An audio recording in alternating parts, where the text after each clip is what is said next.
Good morning, everybody. Welcome to the Monterey Bay Aquarium here live all across the internet where we can be streaming right now. Hello, hello. Thank you so much for joining us. If you can let us know in the chat, if you can let us know in the comments that you can hear us okay, that the video is coming through loud and clear, we'd appreciate that. That way we know before we get going. But my name's Patrick. I am on the social media team here at the aquarium. If anything goes wrong with this stream, that's going to be me and my internet's fault over here.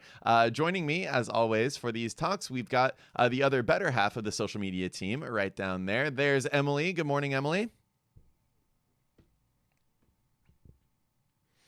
All right. So Emily is going to be the one monitoring the chat here for today. So it looks like everything is working. I see the folks saying 10 out of 10. Oh, well, that's pawesome. Okay,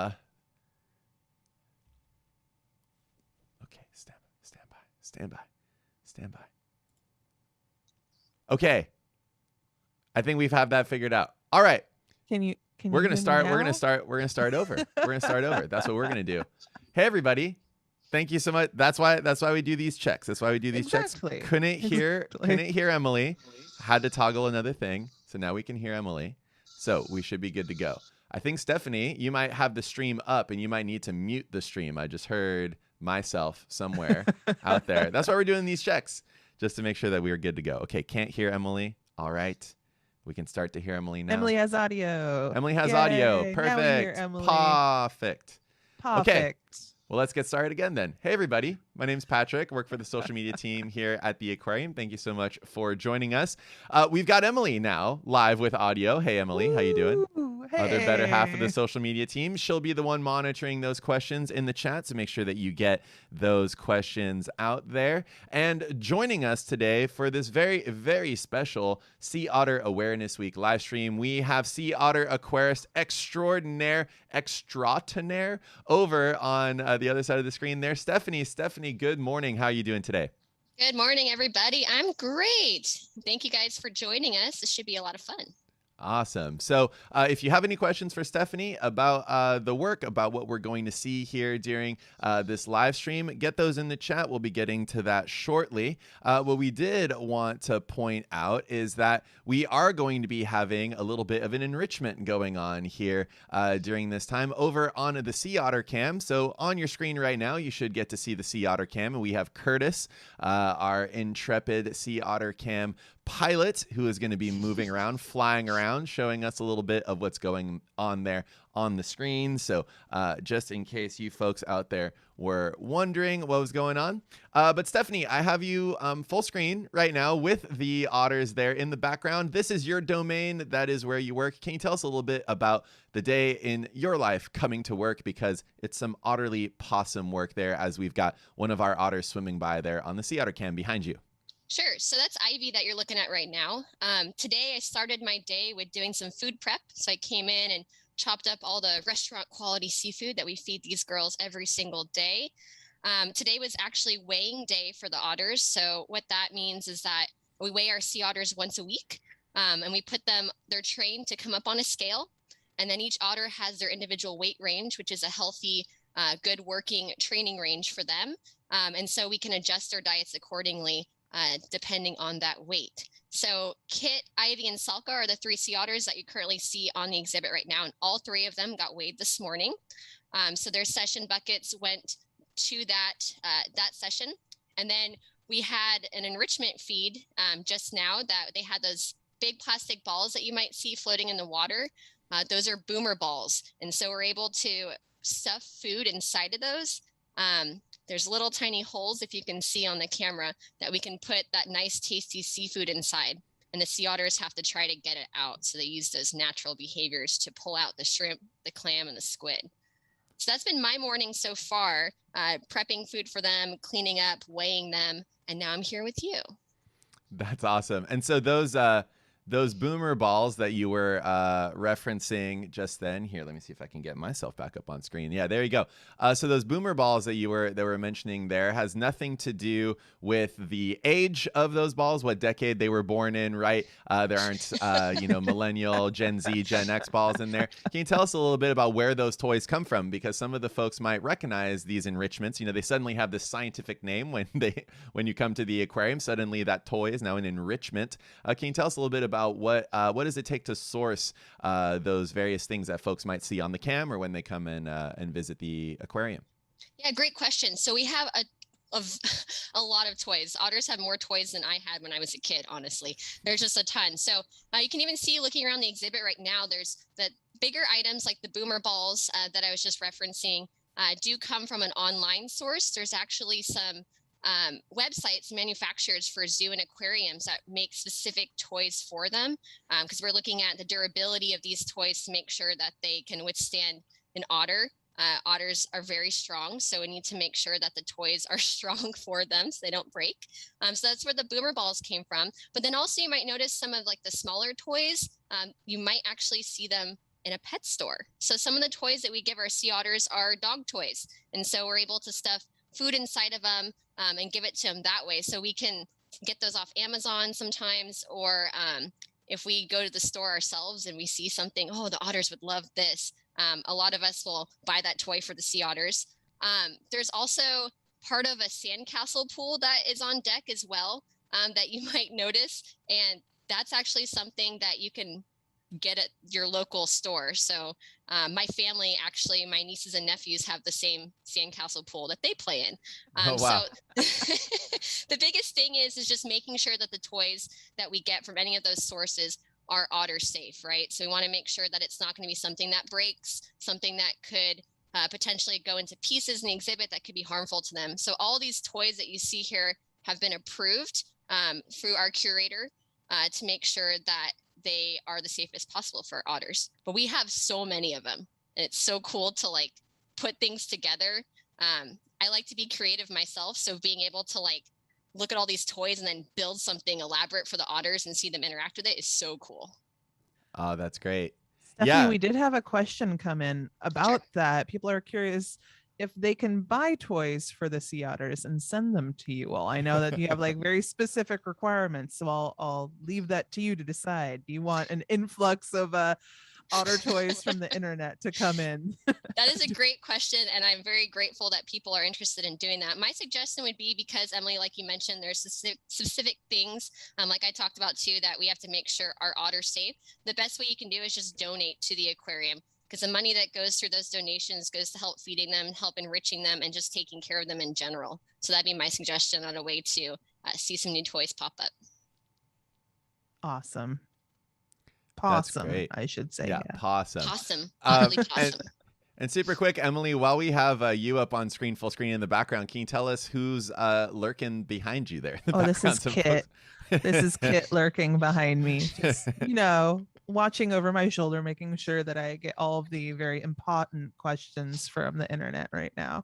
That's right. Yeah. For the folks out there who were wondering who that little nozzle, little nose there in the muzzle. Nozzle? Nozzle. You mixed nose and muzzle to create nozzle. Oh, is that where nozzle comes from? Well, that's a Sea Otter Awareness Week fact that we weren't ready for. But no, speaking of Kitt there in various things that you've been mentioning, I recall that Kitt is one of those otters that thinks outside of the otter box. And one of the things that I remember is one of our aquarists spending many, many hours trying to figure out or creating this really intricate enrichment that had a lot of ice involved. And Kitt looked at it for about 10 seconds when it went on exhibit, pulled it into the water, sat on top of it, and broke it apart within about 30 seconds. So weeks of work, hours on end of trying to create this elaborate, slow distribution of clams out of the ice, and Kitt decided to destroy it instantly. So in preparing these enrichments, Stephany, are you ever otterly surprised at how the otters interpret what it is that you were trying to accomplish? So Kitt's pretty predictable in the sense that if you put something like that on deck, it's probably going to end up in the water. If you watch our webcam often, you might see this happen very, very often, because she does do that. So like, for instance, the stuff that's on deck right now, I kind of have my eye on it to see if when she pulls it into the water. I'll let you guys know. But yeah, she just, for some reason, that's like her thing. So yeah, it can be something that's really heavy too. Like, and when I say heavy, we'll have like this big blue barrel that we drill holes in, right? And we can put ice inside of it so the otters can put their paws in and take ice out of it. And all the other otters do exactly that. They take ice out of it. But Kitt will actually like strategize. You can see her looking at it, and she'll like go from different angles to like push it, and then she'll pull it. She'll hook a paw in, and then she'll just pull it into the water. And then once it's in the water, that's not enough. It's in the water now, but it has to go into the spa. So the spa is that little circle that we're actually zoomed in right now on the webcam for the otters. They have access to go underneath that to be able to go inside of it. And Kitt will pull whatever she can into that. And so, yeah, when you're constructing something, that does go through our minds. When Kitt is on exhibit, we think, okay, how can we make this, or where can we put it where she might not pull it in? But like 9 times out of 10, it does happen. So That's awesome. Yeah. So we put a lot of effort in, but it's still fun for them. And speaking of the otter spa, we've got one of the otters currently rummaging around on deck. I believe that's going to be Ivy there that happens to be running around. Just super quick for the folks at home, can you, for those who are just tuning in, can you remind us who might be on exhibit and then maybe how we might be able to tell them apart? Sure. Right now we have Ivy, Kitt, and Sulka. And so Ivy, in my opinion, is pretty easy to spot because she's the blondest on exhibit right now. So she has a very blonde head, and the blondness kind of goes down to her chest. Kitt is the largest otter out of the 3, actually out of all of our otters. She's the largest one, and she's the second lightest on exhibit. She's kind of a silvery light color. And then Sulka is our youngest otter, and she's the darkest. So the 3 that are on exhibit now, it's actually, if you go off of that to identify them, it makes it a little bit easier to do that. Right on. Excellent. Thank you so much for that. Okay, let me go back to our group shot here because Emily, I imagine we have quite a few questions. I have from the folks out there. I have like a full list of questions that I've been grabbing from the chat so far. But because you were just talking about Kitt being our largest otter, we actually had a couple of people asking Stephany, and I know that we just weighed our sea otters today. What's an average weight for a sea otter? What's kind of the healthy range for them, and how do we make sure that these sea otters are staying healthy? Sure. So each otter, just like people, have their individual weights that are good working healthy weights for them. In general, those southern sea otters, female southern sea otters, when they're full grown, can be between that 40 to 45, 50 pounds. Kitt's actually 50 pounds right now, and she's a large female sea otter. So she's, like I said, she's our largest. And then our smallest right now is, let's see, I'm looking at the weights right now, Sulka, who's 44 pounds. So it kind of varies, as you can see, 44 to 50 pounds. And then for male southern sea otters, which we don't have any here at the Monterey Bay Aquarium, but male southern sea otters are going to be bigger. So they can be around anywhere between the higher 55s to around like 60, 65. Once again, it depends on the individual otter as well. And so we want to make sure that the animals are healthy and in that range, because our number one goal here is to make sure we can take the best possible care of our exhibit otters, right? So that's my job, to make sure they're nice and healthy. And I have to be able to do that by working with them successfully and training them. So we do a lot of different behaviors through our training that help with their health care. So I mentioned earlier, we went ahead and put them on the scale today. That was a trained behavior. They're trained for paw presents, so sticking up their paws so we can examine them, make sure that there's no cuts or scrapes. We can look at their flippers. We can touch their abdomens. Some of our girls are even trained to open their mouths so we can look at their teeth. And all of that is super important. And so to be able to work well with our otters, we want to make sure that they're not too hungry, right? We want to make sure that they're not too satiated. We want to find that happy medium. And that takes time sometimes as an otter's growing up in our program. We need to just pay attention to that. And also, one more thing, it fluctuates sometimes depending on the time of year, right? So sometimes it's warmer out and the water temperature might be a little warmer. And so they might not, their working weight might not be as high because they're not eating as much because the temperature is warmer in general. So that was a lot of just me talking. Hopefully that answered No, that's No, great. that's And there's great. and Yeah, there's a that lot of actually- stuff happening in the background while you're chatting there, Yes. Stephany, because because right now we actually have Ivy currently in that otter spa that's rolling Mhm. around. So we've been Zoomed in right following there. her around there on the deck. Aw.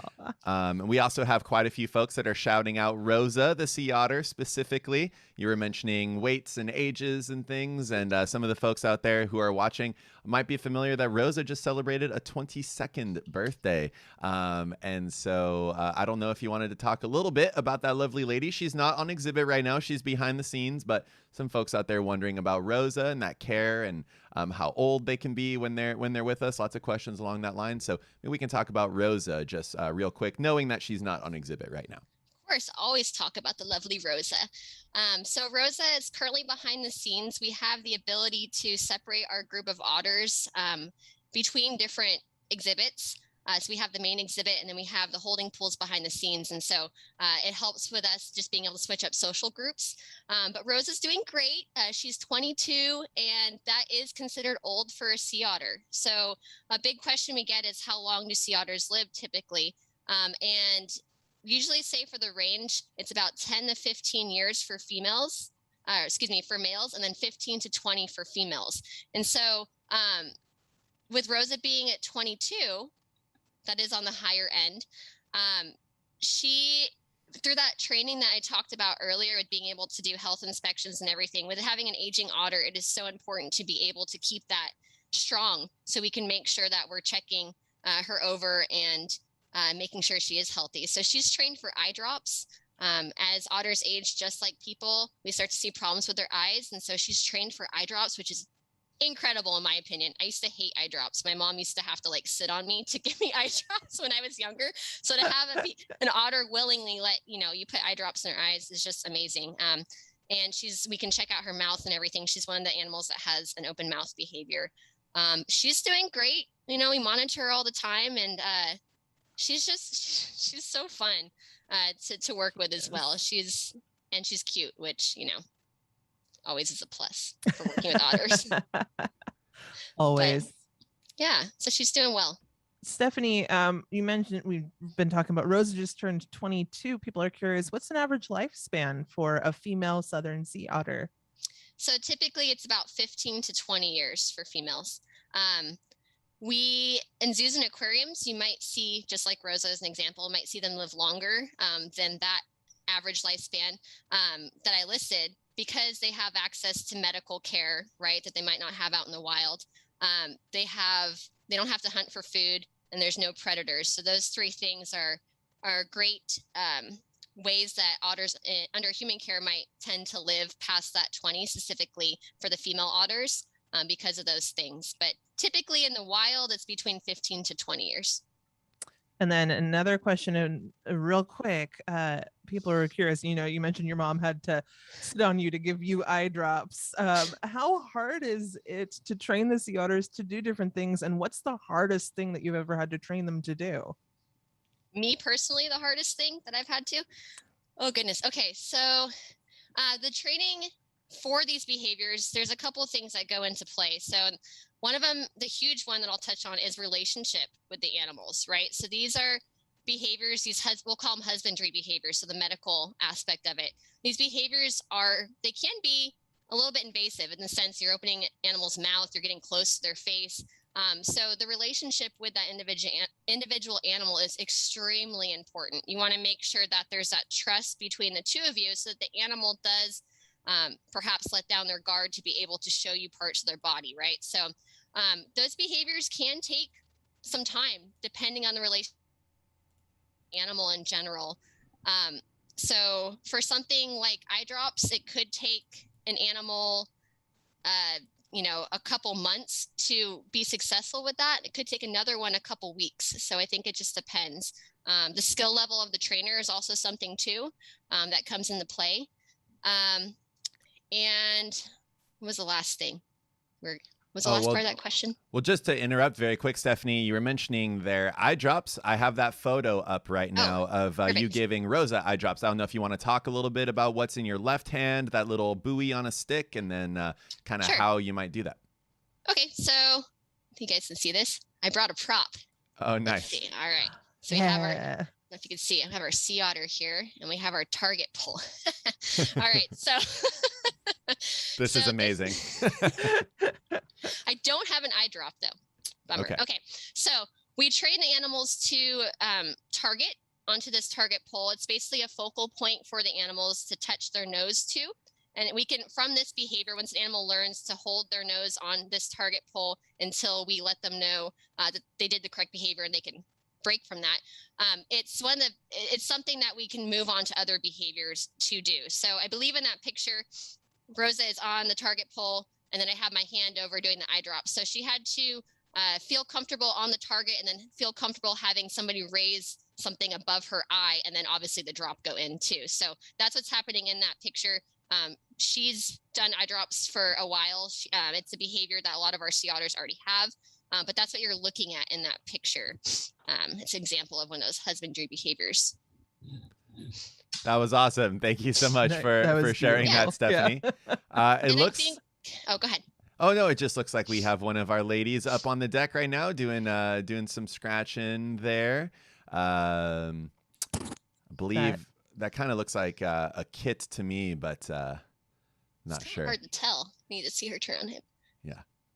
I think that's Kitt. Yeah. But yeah, so you were mentioning how long these behaviors take. So how long does it take for an otter to kind of trust a new trainer, or are there some people where they show up on the deck and the otter is just like, nope, never gonna get trained from this person next? How does that look?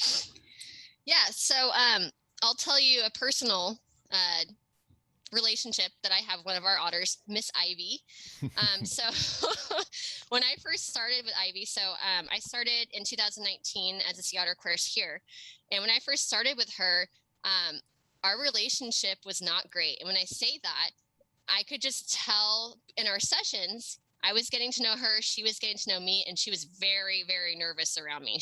Her body posture wasn't relaxed. She was very weary of me. And I'd work on trying to get up to speed on asking new behaviors for her. And she would just stare at me. I don't want to do that. Or I'm not doing that for you. So, it took a long time. And with our otters, it's a little different in our program because they're on exhibit for a little bit as exhibit otters. And then when a pup comes in, it's mom duty, right? They go off and they raise a pup. So they can be gone for months at a time. So it makes it challenging to be able to build up that relationship when you get a couple steps forward and then they leave to go do their job and then they come back and you have to kind of start over. So for me personally with Ivy, just in probably the last year, maybe 6 months or so, I've started to see a change, a shift in her behavior with me while I'm working with her. There's a little more of that trust, and her guard is a little bit more down, which is great. So I can work on new things with her. If she fails something, that's okay. We can try again. And it's really been rewarding for me personally to be able to see that change. And so that relationship is just really important to be able to work with an animal successfully. And it's something that I really value, especially with that sea otter currently. Yeah. Oh, that's awesome. And while we have one of our otters or a couple of our otters there in the spa, it looks like that's going to be Kitt and Selka there hanging out. Yep. Kitt on the left, Selka on the right. So I just wanted to play this video that you shared, Stephany, of that relationship with the otters. So this was while we were closed down. We were closed for 15 months. And during that time, you got to spend. Oh, there's Kitt looking directly into the camera. Is this video going to be about us? But here, let me just transition. I think this should work now. No, hold on. Where's my video? We just look at the cute otters. Yeah, just look we'll at the cute otters. The Here, cute otters and me on stream looking at the cute otters. Oh, hold on. Which way do I should look at this way to look at them. Oh, yes, screw them away. Okay, here we go. Do you want me to delay? Okay, you No, got we're it. good. So I just put it up on screen without quite meaning to, but here it is. All right, Stephany, tell us what is going on here. You are running back and forth with the otters there. What's going on? Getting my morning exercise. Oh. No, I'm just kidding. So what you're seeing here in this video is when we were closed during the pandemic for that year plus, the sea otters weren't seeing as many visitors at the windows, right? So we started noticing that they were just becoming way more interactive with us staff outside of the exhibit. When we would walk up in the morning or people would walk by, they would follow you back and forth and back and forth. And it was really fun. And so in the morning, it's part of my morning routine. I just running back and forth and having some fun with them. And I don't know who is having more fun, them or me, but it's pretty cool to see them just go back and forth and back and forth. And that's something that we saw quite a bit when we were closed. They were very interested in what was happening on the public side. Awesome. Okay, I got it figured out. We got to see a little bit of the run. We also got to see you waving at the person who was filming there. Oh, perfect. So you know. Great. But in any case, as my otter plush is deciding to fall off from here. For those of you who are just tuning in, thank you so much for being there. We're part of the social media team here at the aquarium. This is Patrick. We've got Emily right here, and we are joined today for Sea Otter Awareness Week. Hopefully you are aware of sea otters, but if you are not aware now, you should be, or you otter be, certainly. We are here with Sea Otter Aquarist Stephany here at the aquarium, and we've been chatting a little bit about what it's like to work with those rambunctious rascals there. And please send those questions over to us there in the chat if you happen to have any. And with that, Emily, I know we've got quite a few questions. We have quite a few questions. Stephany, right now we're actually seeing a great example of this in the spa. These sea otters grooming their fur. They spend a ton of time grooming. People were curious. They saw behavior earlier of the sea otters rolling around, kind of doing barrel rolls over and over in the water. And they wanted to know why they were doing that. And then kind of adjacent to that question there, have you ever felt a sea otter, and what do they feel like, that thick fur of theirs? I have felt a sea otter. We have to, in order to do those husbandry checks, we do touch their stomachs, their flippers, their paws, etc. They're very soft. And one of the reasons why is because they have the densest fur of any animal in the animal kingdom. So there's about 1 million hairs per square inch on the sea otter's body. So they have to, since they don't have a layer of blubber like other marine mammals do, they have that dense fur coat, and that's how they keep warm. And they have to constantly be grooming that fur to be able to keep the water from penetrating through their skin. So they actually blow air bubbles into their layers of fur, and that creates an insulating layer so that they stay nice and warm. So when you see them rolling around, like after feeds, you'll typically see them rolling and grooming themselves quite a bit. They're just cleaning that fur from all the food that they just ate, and then making sure that the integrity of it is good. So sorry, I got distracted by looking at Kitt there. Yeah. what was so distracting? Stephany, yeah. So yeah, they'll groom like every part of them. So they'll groom their head, they'll groom their flippers, and they're very flexible, and their fur is only attached in certain spots on their body, so they can move it around like a giant sweater. And so it's pretty cool to watch them somersault and roll, and they're more flexible than I will ever be.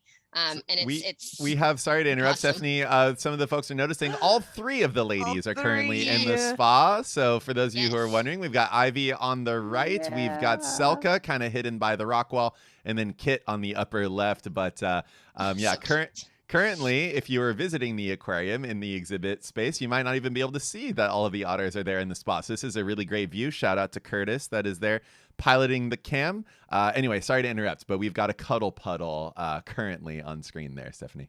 It is so so okay. They are so cute when they are in the spa. All three of them, these three in particular, have been spending a ton of time every single day just sleeping in there, and it's very adorable. Ivy's actually doing a great job on showing how flexible she is. You guys can see she's using her flipper to reach over and get the back of her neck. So wow. Yeah, they groom quite a bit, but they have to in order to stay warm and keep that integrity of that fur coat. Oh, this is just the cutest thing in the world right now, Stephany. So, I mean, that's something that comes up relatively frequently when it comes to sea otters. You know, they're utterly adorable. They're so cute. Oh my goodness. But when you work with these animals, again, they're a wild animal. So if you folks are out there seeing those otters, they're federally protected. You want to stay away from them because, like you were mentioning, Stephany, you know, they have to groom so much and they have this routine that they go through during the day. And if you disturb that routine, then you're spending some of their energy budget without them meaning to. So if you're on that kayak, on that boat, if you're from shore and you see an otter, keep your distance, bring out your binoculars, take a look at them. You want to really give them, they have their routine. I don't know if you've been woken up a few hours before you intended to. The whole rest of your day is shot, similarly with the otters out there. But when you're working with them close and personal, Stephany, can you tell us a little bit about the realities of working with a very large marine weasel? Because they are obviously very, very cute, but certain considerations that you have to have in your workplace hazards, right? Yes, I like how you put that, workplace hazards, for sure. So they have teeth. They have very sharp teeth. Sea otters, I mean, they're eating crabs and clam and hard-shelled items that they can crack through with their teeth. I mean, sea otters will use tools to help open their food, but they also can use their teeth. So something for my job, I mean, really working with any animal, you just want to make sure that you're always on guard. You don't want to get complacent.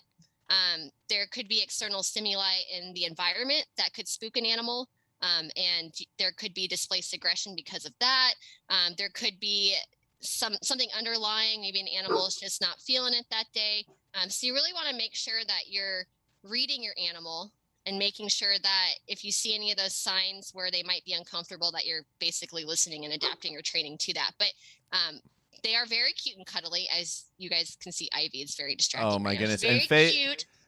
Curtis has just decided to enhance all the way, showing the power of the camera. So hard to think that something so adorable right now brushing its face is hiding many a dagger there that can get after you. But I believe Ivy is actually notorious for being a very territorial mother with her pups, as far as I recall. You know, I think all of them are, depending on the bond that they develop with the pup. Each one's different as far as the pups that they have. So sometimes the sea otters, the surrogate moms will have a stronger bond with some of the pups and not as strong with others. So it really just depends too. You know, I've seen Kitt be very maternal as well. And so, yeah, it's cool to see, you know, it's mom taking care of their adopted child. So it's pretty cool to see that. And Ivy is doing such a good job making sure that the bridge of her nose is well groomed, just making extra sure. This is so good. That is the number one place that sea otters lose heat energy from, as I understand, is right there between the eyes. So she's doing a very important work there. You can see her little ears on the side too. So cute. Oh yeah. Can you tell us? Sorry, Emily. There are some questions, I'm sure, but super quick. What are otter senses like? How well do they see, smell, hear? What's kind of the, like, if a shark is really a huge swimming nose, like what is an otter up to out there? Yeah, I mean, sea otters have a very good sense of smell. So especially with moms and pups, they can smell their pup if they are, you know, they get separated and they come up to another. So their eyesight is decent above water and underwater. Their eyes aren't very big, and so things that are far away might not be as easy for them to see. Their sense of touch is pretty well too. They use their paws when they're eating to be able to hammer and crack open those food items as well. But I would probably say their sense of smell is is pretty good. It's interesting too because they Oh, can. wait, Oh, sorry, sorry, go ahead. Stephany. The grooming has. Oh no, she's back. It almost ended, but it ended Oh. with her paws over her eyes. Look, ah! She's literally the see no evil otter.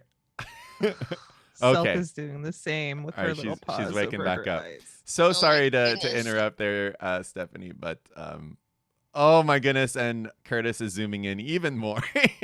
Okay, sorry. If you can remember what you were talking about, Stephany, go for it. Oh, like gosh, it's so adorable. Yes, I think I was done. Oh no, you were mid sentence, but I just had to. Smell. I think it was smell. Yeah. Okay, yeah, I just had to point that. Oh, she's looking at us. Don't. Oh goodness gracious. Okay. Okay. I can't Here, focus well, anymore. Emily, what are the questions? We've got questions related to that and to what's happening right now on cam. Real quick, we did have a question. Can otters see in color, or are they colorblind like dogs? That is a great question. And I do not have the official answer to that. I've actually tried to find research and information on that myself.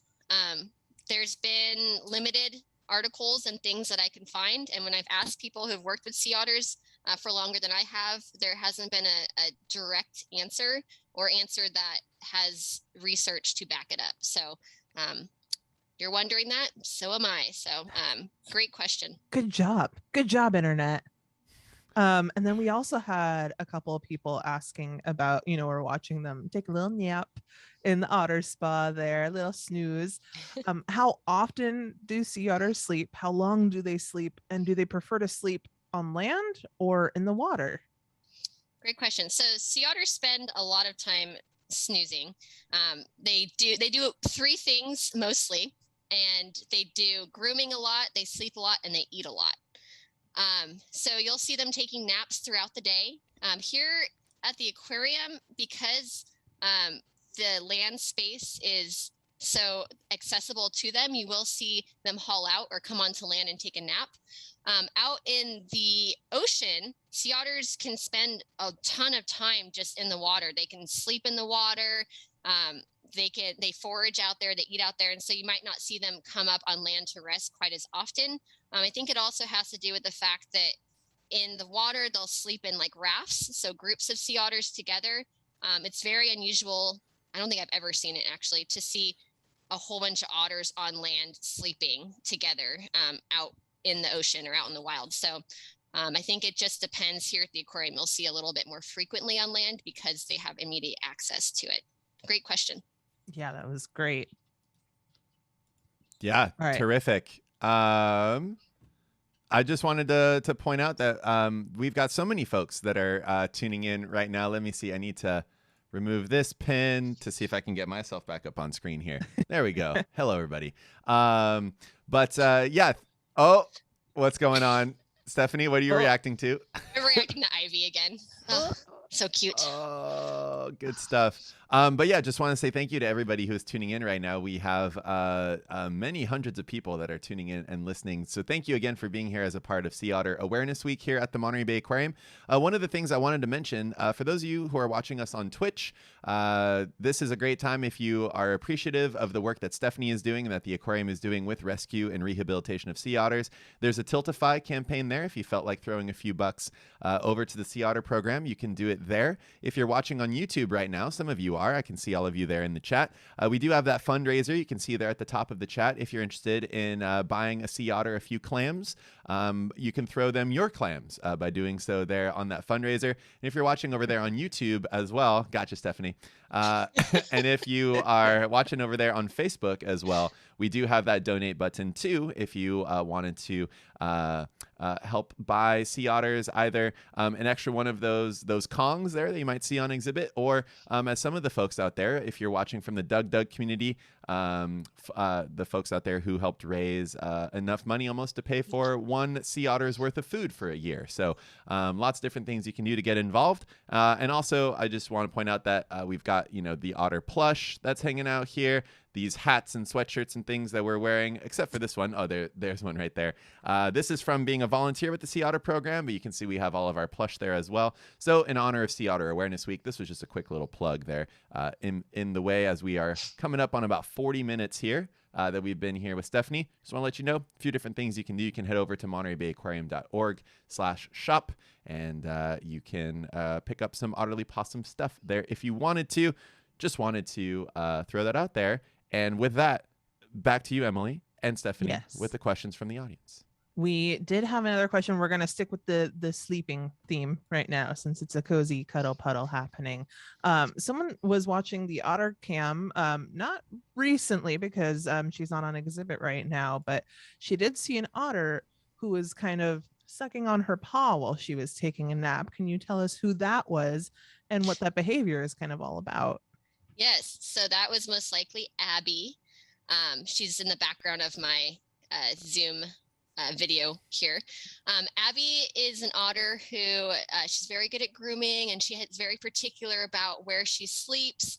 And she likes to kind of suck on her paw. I think every otter has like their little thing that they do. You'll see Ivy kind of cradling her flipper and grooming it and kind of sucking on that too.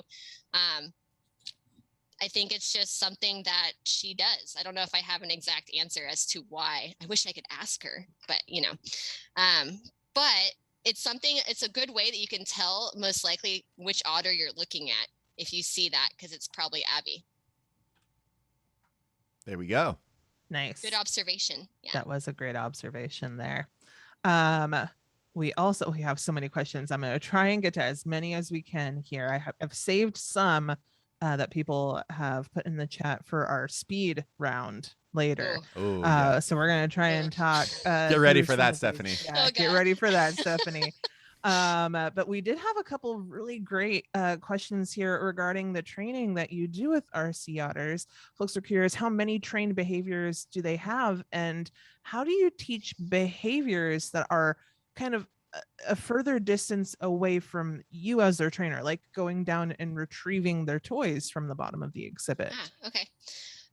Good question. So depending on the otter, it varies on how many behaviors they have. We have a whole list, though, of behaviors that can be trained for each otter, and we try to go down and see out of priority which ones are the highest in priority. So they have anywhere, 20 plus, depending on the otter. And they're always learning something new, which is great. The behaviors for doing something farther away, like retrieving, there's many different ways that you could train it.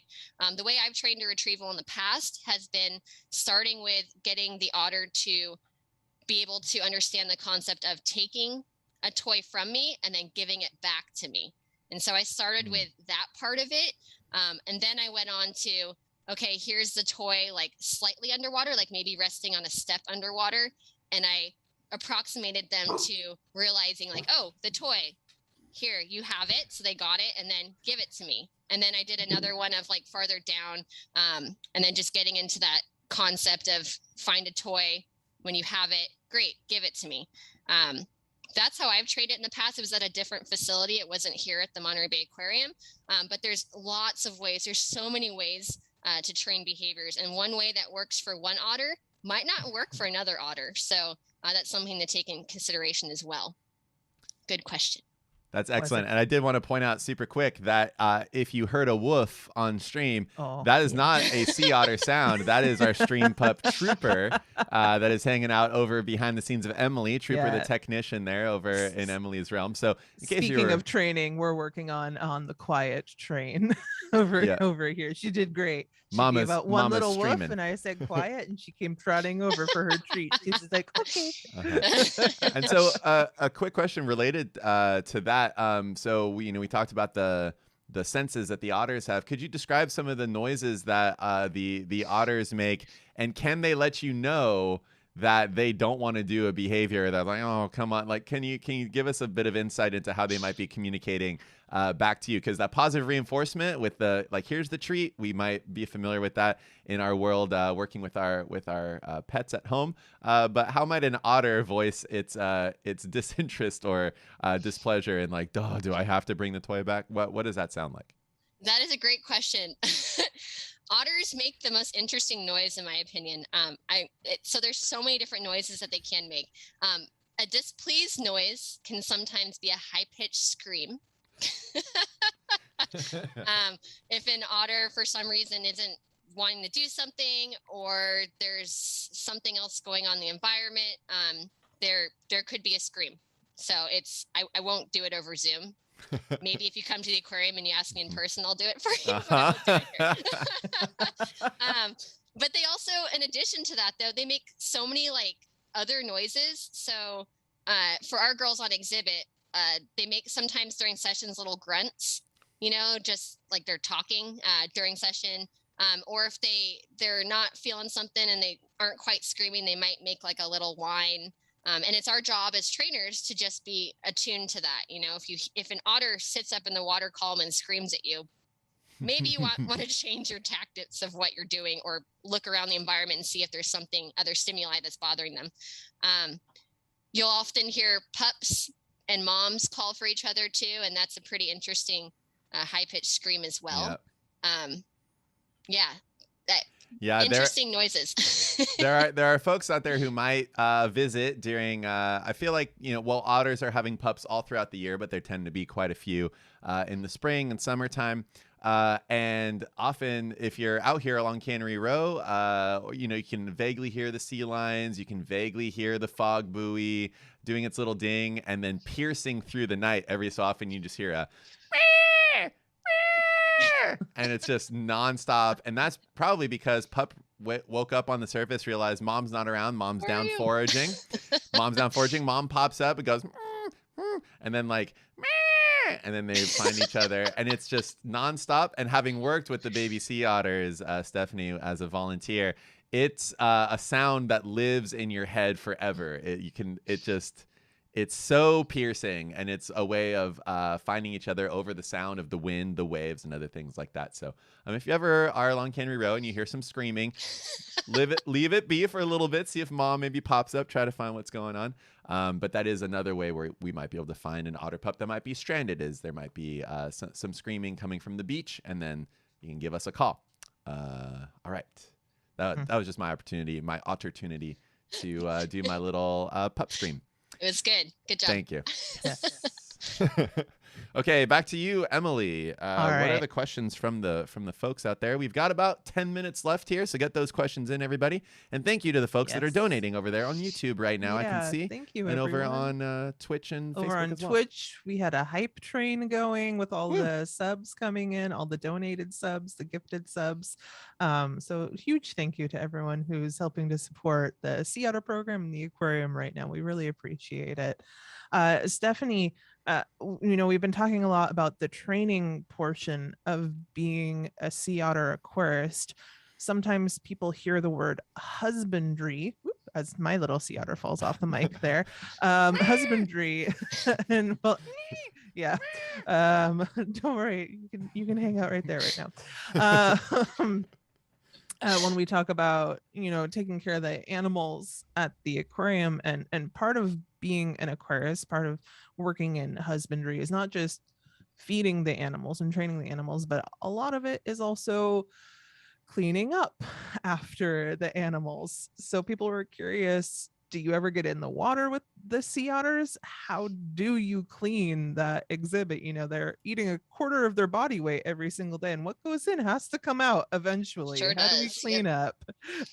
Yes, great question again. So yes, I spend a lot of my time cleaning, whether it's cleaning the dishes, making sure that those don't have any clam or shrimp juice on them, or cleaning the exhibit itself. And so to answer that part of the question, we do not get in the water with sea otters.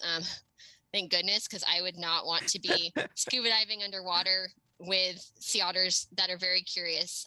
So we do have a behind the scenes holding pool that we gate them into. So that's another part of the training. They'll go behind the scenes and we can keep them off exhibit. And then we'll actually get in the water and scuba dive. So I am scuba certified, and I'll clean the windows. So if you come to the aquarium and you're looking at the exhibit and you're looking through those windows, next time you come, take a good look at those and be like, those are nice and clean. That's one of the things that I do. I've got the photo currently up of you with the rag and the suction cup there. So folks can see that you are in there scuba diving. And I am. Yeah. Yes. So we clean the windows, a lot of algae, depending on the time of the year. The sun hits the exhibit windows in certain ways, and we get a lot of algae buildup. So we got to make sure that we keep those windows looking well. So I'll get in and scrub the windows.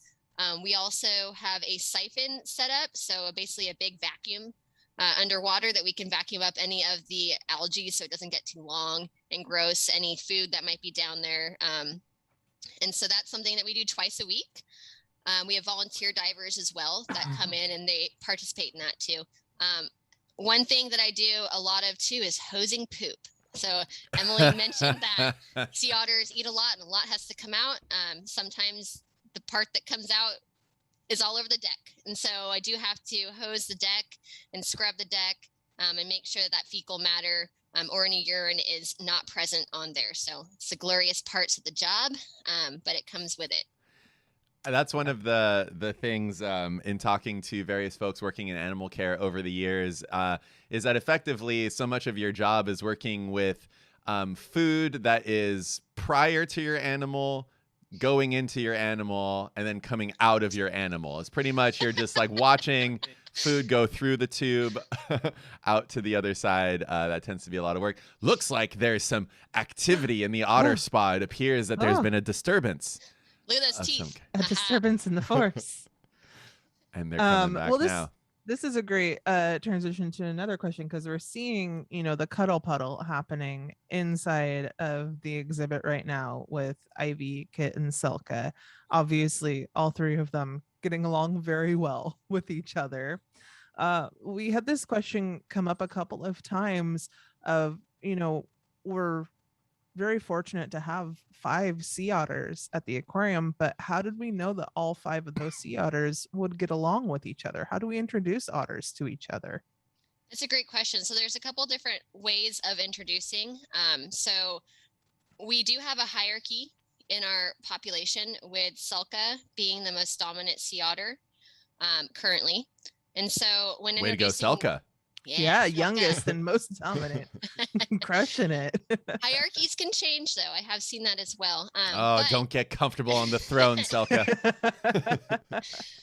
So I haven't currently been at this facility when we've introduced a new exhibit otter.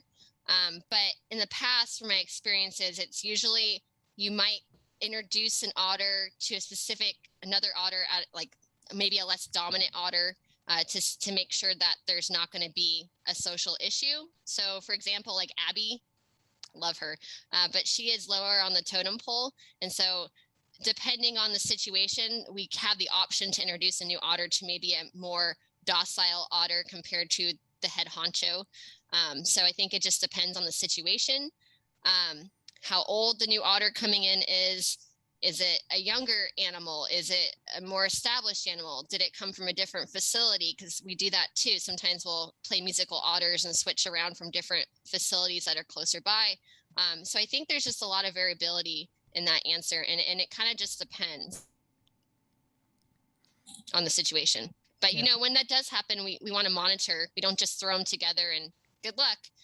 We do watch them and see what their interactions are together, if it's positive or negative. Sometimes right away you will see one try to assert dominance over the other.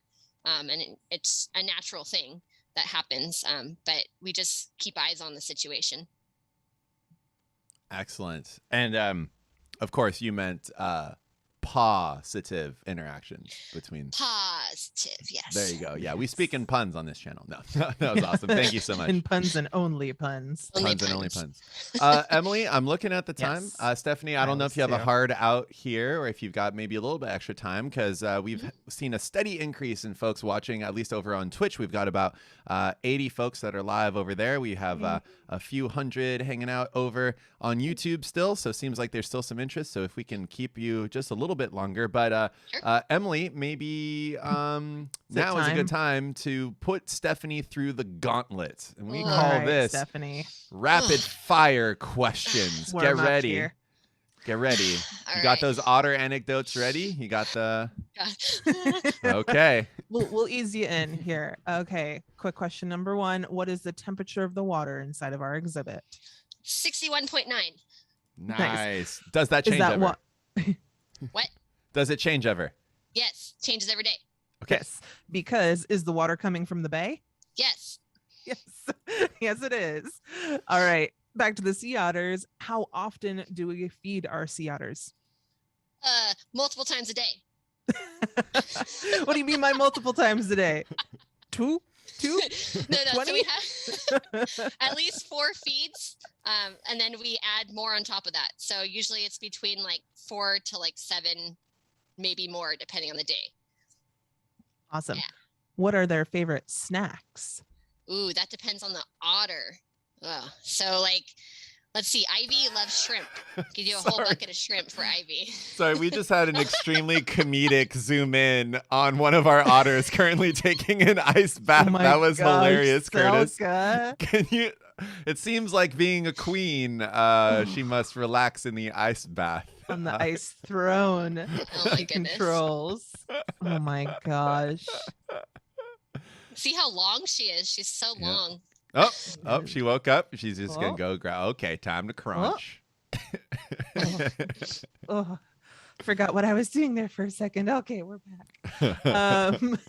Oh my gosh, that's so good. All right. Yes. So, Kitt's favorite is shrimp. What are some of the other favorite food items for our animals? Let's see. So we can do blended clam. We'll give them blended clam that we freeze it into little blocks. And so it's kind of like a popsicle, so they can eat those. I'll tell you the least favorite food for most of the animals is squid. Blech. But some of them eat it. Some of them say no thanks, and they don't eat it at all. So, All right. crab. Crab is also a favorite. Sorry, I completely forgot that's about true. crab. Well, my but goodness. crab they usually get when they're behind the scenes, right? They do. Rosa is a big fan of crab. Like crab is her Of favorite. Of course it is. All right, another question coming up. We talked about Rosa's age 22. What are the ages of our other otters? All right. So Ivy's 9. Selka is 9. Kitt is 11, and Abby is 14. There you go. There it was. There it was. At We that. got it. All right. Which of our otters, which of our surrogate mamas has raised the most pups, and how many was it? Rosa is, she's retired now, but she raised about 15 pups, I believe it was. Yeah, Yeah. she is a masterful mama there. We also had a question. Do the otters ever interact with the fish inside of the exhibit? Great question. I think the better answer to that is that do the fish ever interact with the otters? So the otters try to avoid the fish. They don't bother the fish, but I have seen multiple times the fish will bother the otters. Particularly when we had more opali in the exhibit, they would come up during the sessions and kind of just like linger. We do feed the fish. They get fed multiple times a week, separate from feeding the otters. But I think they had learned that if they spooked one of the otters, Kitt in particular, that they would get some clam. Oh no. Can you Told tell us you what's what going on right now in the tub, in the water? Yes. So I had mentioned earlier, for those of you that weren't here earlier, I talked about how Kitt usually 9 times out of 10 will pull an enrichment item into the water. And she did exactly that. So she pulled that big part of the sandcastle pool full of ice into the water. And I don't know if it'll happen while we're on the stream, but for those of you that keep watching after we're done with this, I bet you she will pull that into the spa. It's going to go into that spa and it'll hang out there because that's where she likes to put that. So we'll see. As they put it over in the Twitch chat there, you got to be kitting us. Ah, Oh, nice. That was a good one. That was a good one, chat. All right, this will be the last one of our speed questions. Just keeping an eye on time here. The ice that was in freshwater. Yeah, it's just regular freshwater ice cubes. We have an ice machine upstairs of the Sea Otter exhibit, and they like to eat the ice and crunch on it and lay on it and groom on it. right. Now we'll get into a couple more long form questions here before we wrap it up for the day. One of them that came in your wildest dreams, Stephany. Unlimited budget. Unlimited budget. Like a big exhibit. Turn the entire aquarium. Yes, the whole aquarium would just be sea otters. There'd be no. That's right. Oh my gosh. Just yes, all that I can't even think of right now because that's just an amazing question. We would, yes, right? Yes. I would do the research. I would create a research project. I would vamp up, I would help out the rehab portion. Some of that money would go towards helping sea otters out in the ocean. Oh my gosh, it's endless. Yeah. Endless. There's so much that we could do. And I mean, that would be a perfect, No, maybe some of that money, some of that unlimited budget goes to returning to an otter happens to be, Yes, this is philanthropists. I did pawesome and important work. Watch this this live stream so far. We've got some food, everybody out there. Thank you for those of you who have considered supporting the aquarium, either through those donation buttons that you've got on Facebook, the donate little fundraiser you got over there on Twitter. Head over to our website, montereybayaquarium.org. Here at Sea Otter Awareness Week, Stephany's got it right there. And just know that your donations, when you're giving them to the aquarium and to the Sea Otter program, are going to help make sure that these otters are taken care of. So you are all doing very otterly pawesome work. Happen to be here with us. Question, and it's actually the most popular. We are streaming right now multiple times because people can't help but fall in love with sea otters here. So we have a whole lot of sea otter fans out there. Do you have any advice for someone who might want to have the same job as you someday? Sure. My advice would be get as much animal experience as you can. My job does not mean that's how the only path when I was younger. I went to school at UC Santa Barbara, a minor in education. So I learned a lot about behaviors, did a number of internships. And I worked with pinnipeds, so seals and sea lions. I worked with elephants at one point, which was really cool. And landed my first job at a facility up in is just make sure that you're getting as much hands-on as animals. Lots of different things. Just getting your feet wet with any type of species is really just applicable. And don't let anyone tell you can't do it. Yes. Hey, Stephany. Mm-hmm. That was beautiful. That was wonderful. Thanks. I did just want to point out that while you were answering, I think that my computer or internet was unable to handle how incredibly inspiring that last little bit was that you just said, because literally as you started talking, we started losing all bandwidth and we got super choppy. So Say it again. if it's okay, thank you so much. I really appreciate it. It might be available on the replay for everybody who is tuning in, but it may have been a little bit choppy there. We look to be stable now. I didn't touch anything. Maybe some otters in the system. However, Stephany, maybe back to you. Can you expand on that a little bit more? What you were just saying about that work with those sea otters, and maybe restate some of those things there, just so they're not lost. So they're not lost to the tubes of the internet. Yeah. Sure. Okay. So the next. All right. So for my path, there's lots of different paths. It's not just one way of getting to the job or in the field. But I had a lot of pets at home. A lot of animals when I was growing up. So I just loved animals in general. I went to school at UC Santa Barbara in California and got a degree in psychology and a minor in education. And after college, I volunteered at a number of places, rehab centers, and I got some internships at various facilities, and I worked with sea otters during my internships, pinnipeds, the seals and sea lions.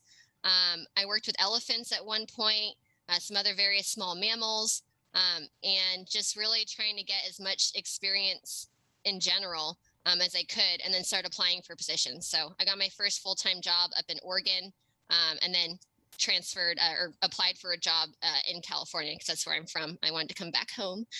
So I got a job at the Monterey Bay Aquarium, and I've been here since 2019. So any path is possible. There's lots of different options. Don't let anyone tell you can't do it. It's a hard field to get into, but if you stick with it, it's very rewarding. So I highly recommend it. Well, that's awesome. Pawesome. Thank you so much, Stephany, for that. Yes, I believe everybody out there was able to hear that this time around. So thank you so much. Yes, thank you everybody who has been watching this live stream here with us for the last hour or so. If you are tuning in right now, don't worry. This is all being recorded right now and will be available for replay after the videos are done processing. So if you're watching on YouTube, on Twitter, on Facebook, on Twitch, the VODs will be available there. Video on demand will be coming up shortly. But with that, thank you, Stephany, so much for your time, for your expertise, for those videos, the photos, and the great stories. That was great. Thank you so much. Yeah, thank you guys. It was fun. All right.